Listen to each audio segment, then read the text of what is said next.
Salam sejahtera untuk kita semua. Pelajaran Sekolah Sahabat dengan tema utama 3 Pekabaran Kosmis. Pelajaran ke-7, Menyembah Sang Pencipta. Senin 8 Mei, Menyembah Pencipta. Bacalah Wahyu 14 ayat 7. Bagaimanakah pekabaran dari malaikat pertama ini berakhir? Apakah permohonan terakhir yang dibuat pada waktu penghakiman ini? Wahyu 14 ayat 7 diakhiri dengan seruan yang nyaring untuk menyembah Sang Pencipta. Panggilan ini sangat penting sekarang, ketika sebagian besar dunia ilmiah dan bahkan dunia Kristen telah menerima evolusi, sebuah ajaran yang menyerang inti dari semua hal yang Alkitabiah dan Kristen. Jika evolusi itu benar, maka iman kita tentu saja akan menjadi dusta. Begitulah masalahnya. Seruan terakhir Wahyu kemudian berakar pada buku pertama kitab suci Kejadian. Kita tidak akan pernah sepenuhnya memahami isu-isu dalam pertempuran kosmis atas penyembahan ini, kecuali kita memahami pentingnya penciptaan. Pada mulanya Allah menciptakan langit dan bumi. Kejadian 1 ayat 1. Ayat ini adalah dasar dari seluruh kitab suci. Pada mulanya Allah menciptakan. Dalam bagian ini adalah bara, sebuah kata kerja yang digunakan hanya dan secara eksklusif dengan Tuhan sendiri sebagai subjeknya. Untuk mendapatkan gambaran kecil tentang betapa tidak terbatasnya kuasa Tuhan, mari kita perhatikan satu objek ciptaannya, matahari. Matahari menghasilkan lebih banyak energi dalam 1 detik daripada yang dihasilkan manusia oleh minyak, gas, batu bara, atau api sejak awal waktu. Matahari memiliki diameter sekitar 865.000 mil dan dapat menampung 1 juta planet seukuran bumi. Tetapi matahari hanyalah salah satu dari setidaknya 100 miliar bintang di galaksi kita, Bima Sakti. Satu bintang yang disebut bintang pistol mengeluarkan sebanyak 10 juta kali kekuatan yang dihasilkan oleh matahari kita. 1 juta bintang seukuran matahari kita dapat dengan mudah masuk ke dalam lingkup bintang pistol. Bagaimanakah kita bahkan mulai membungkus pikiran kita di sekitar penciptaan? Penciptaan mengungkapkan Tuhan dengan kekuatan yang luar biasa dan kekuatan yang tidak terbatas.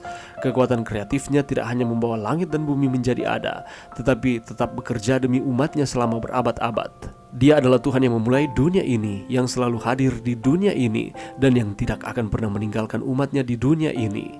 Penciptaan mengungkapkan Tuhan dengan kekuatan yang luar biasa dan kekuatan yang tidak terbatas. Kekuatan kreatifnya tidak hanya membawa langit dan bumi menjadi ada, tetapi telah bekerja demi umatnya selama berabad-abad. Dia adalah Tuhan yang memulai dunia ini, yang selalu hadir di dunia ini, dan yang tidak akan pernah meninggalkan umatnya di dunia ini. Pelajaran yang bisa kita dapatkan pada saat ini. Kalau kita membaca di dalam Wahyu pasal 14 ayat 7, di sana juga menyatakan bahwa sembahlah Dia yang telah menjadikan langit dan bumi dan laut dan semua mata air. Tugas menyembah Allah didasarkan atas fakta bahwa Ia adalah Khalik, pencipta, dan bahwa semua makhluk yang lain diciptakan oleh-Nya. Dan di mana saja di dalam firman Tuhan tuntutan untuk menghormati dan menyembah Tuhan di atas Allah-Allah bangsa-bangsa kafir dinyatakan, di sana dikutip bukti kuasa penciptaannya. Di dalam Wahyu pasal 14, manusia diperintahkan untuk menyembah Khalik, dan nubuatan itu menunjukkan suatu golongan yang sebagai akibat dari pekabaran rangkap 3 memelihara perintah-perintah Allah. Salah satu perintah itu menunjuk langsung kepada Allah sebagai pencipta atau Khalik. Perintah keempat menyatakan, tetapi hari ke-7 adalah Sabat Tuhan Allahmu, sebab 6 hari lamanya Tuhan menjadikan langit dan bumi, laut dan segala isinya, dan Ia berhenti pada hari ke-7. Itulah sebabnya Tuhan memberkati hari Sabat dan menguduskannya. Keluaran 20 ayat 10 dan 11.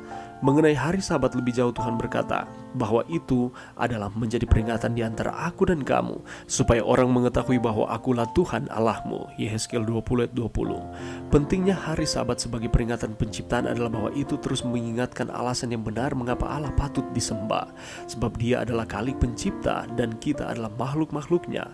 Oleh sebab itu, hari Sabat menjadi dasar dari penyembahan ilahi. Karena pemeliharaan hari Sabat mengajarkan kebenaran agung ini, ciptaan dan penciptanya, bahwa kita sebagai makhluk ciptaan harus menghormati dan menyembah Sang Pencipta dalam cara yang paling berkesan, dan tidak ada lembaga atau institusi lain yang melakukan ini. Dasar yang benar penyembahan ilahi bukan hanya hari ke-7 saja, tetapi dalam semua penyembahan yang ditemukan dalam perbedaan yang jelas antara Khalik, pencipta, dengan makhluk-makhluk ciptaannya. Fakta besar ini tidak pernah usang, ketinggalan zaman, dan tidak boleh dilupakan. Adalah untuk menjaga agar kebenaran itu tetap berada dalam pikiran manusia, sehingga Allah menetapkan hari Sabat itu di Taman Eden. Dan selama fakta bahwa Ia adalah pencipta kita yang menjadi alasan mengapa kita menyembah Dia, Selama itu pula hari Sabat itu akan terus menjadi tanda dan peringatannya. Sekiranya hari Sabat itu dipelihara secara universal, pikiran dan kasih sayang manusia akan dituntun kepada Khalik, pencipta sebagai tujuan penghormatan dan penyembahan, dan tidak akan pernah ada penyembahan berhala, ateis ataupun orang kafir. Pemeliharaan hari Sabat adalah tanda kesetiaan kepada Allah yang benar. Dia yang telah menjadikan langit dan bumi dan laut dan semua mata air. Seterusnya bahwa pekabaran yang memerintahkan manusia menyembah Allah dan menuruti perintah-perintahnya, terutama memanggil mereka untuk memelihara perintah atau hukum keempat. Alfa dan Omega jilid 8, halaman 457 dan halaman 458. Ibadah sejati di dalam firman Tuhan dikaitkan dengan hari yang benar untuk beribadah.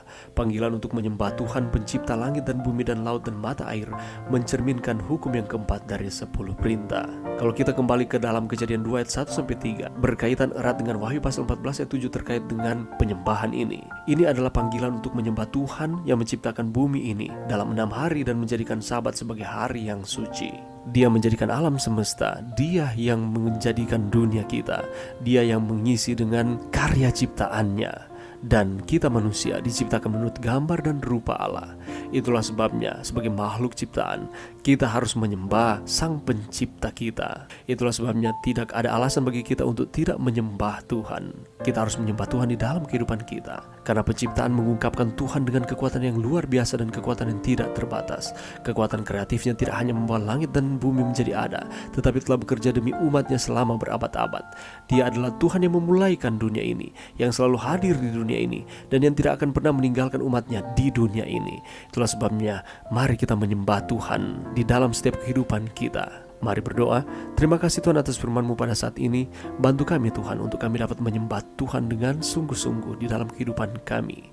Ini doa kami Tuhan di dalam nama Yesus. Amin.